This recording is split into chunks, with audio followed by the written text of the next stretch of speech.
ay lilinisin na EGR valve tsaka intake manifold. Isama na rin po natin yung turbo dahil nga sa naglalangis na rin siya. Malilinisan natin yung loob, tanggalin natin yung carbon. Tapos ito nga rin yung ating EGR dahil nga itong gas filter natin, ayan, lumalabas na po yung mga langis. Kaya titignan natin kung sobrang barado na rin itong ating EGR. D4D na Toyota Innova 2012 model, tapos ang tinakbo nga po is 93k mileage. Ayan, inumpisa na po namin mga paps, no? Okay mga idol, ito na, tinatanggal na natin pinaka EGR, no?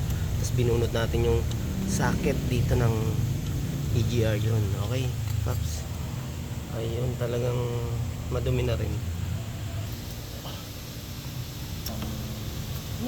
Oo daw, sabi ni idol yun, talagang saktong linisin na rin po.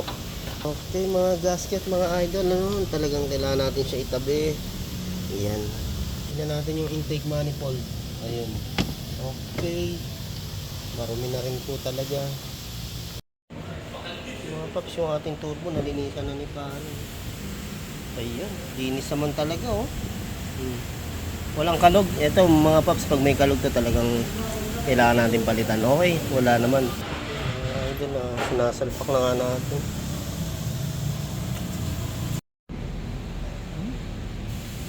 Okay, tapos nilinisin na nga natin yung ngayon yung combustion chamber. Ayun mga idol, malapit na tayo. Natapos na namin yung pinaka turbo. Ayan, ang linis na. Tapos ito, sinasalpak na namin intake manifold. Ito, nililinis na natin pinaka EGR. Yan, pagka nalinisan na natin yung lahat, sigurado balik ang gaan ng takbo ng ating sasakyan. Ayun, okay. Ayun mga paps, yung ating EGR valve na exhaust gas recirculation. Ayun, okay na, para siguradong balik na yung takbo ng ating sasakyan, na gaan ng takbo, tsaka syempre parang bago na uli pag manakbo. Ayun.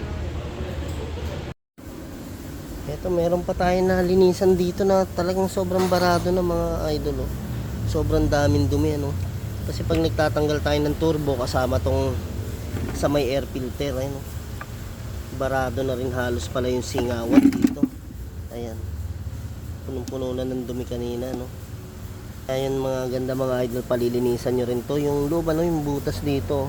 Kasi pag barado yan, wala, hindi makahigop din ng masyado dyan. Isa rin yan sa naglalabas sana ng hangin.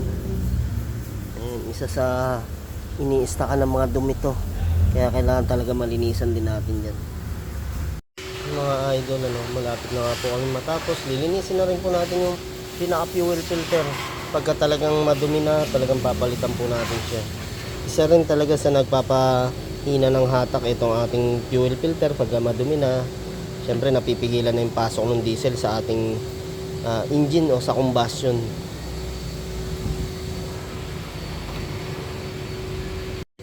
Ayan, natanggalan natin, malamang sigurado madumi. Ayan, oh, dito pa lang dumi na. Natanggal na nga natin yung fuel filter mga idol yan. Sa ganyan po is madumi na po talaga yan, kailangan natin palitan yan.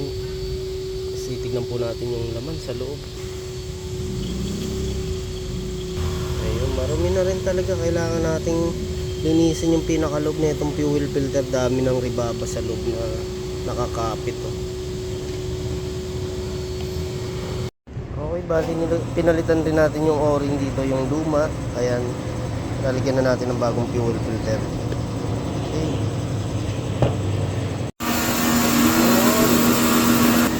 Kakabit na natin.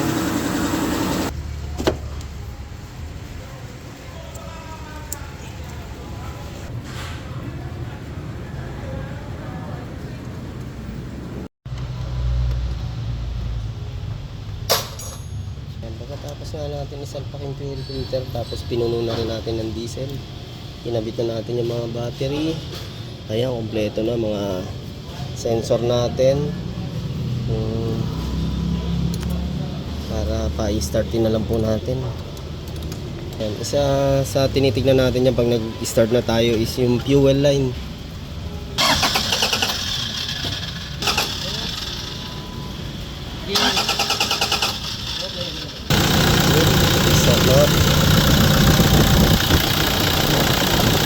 Ayun, pina-test drive muna natin kay sir para malaman natin kung wala talagang leak o singaw.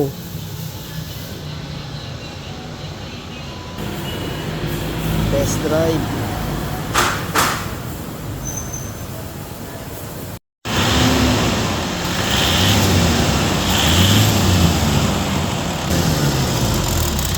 Thank you kay Boss John Michael pumasyal dito sa ating auto shop. Sa GR Cleaning tsaka Turbo. Okay, maraming salamat boss. Thank you, ingat.